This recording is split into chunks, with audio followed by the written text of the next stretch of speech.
ইরানের সর্বোচ্চ নেতা আয়াতুল্লাহ আলী খামেনিকে হত্যা করলেই সংঘাত থেমে যাবে বলে মন্তব্য করেছেন ইসরায়েলের প্রধানমন্ত্রী বেনিয়ামিন নেতানিয়াহু। বান্ডেল থাকলে প্রতি সেনমানিতে টাকা বাঁচবে। বিকাশ সেনমানি বান্ডেল কিনে জিতুন প্রতি লেনদেনে।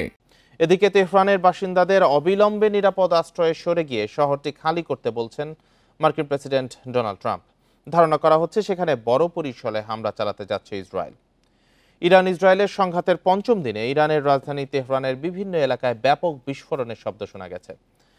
তেহরানে সক্রিয় করা হয়েছে ইরানের বিমান প্রতিরক্ষা ব্যবস্থা।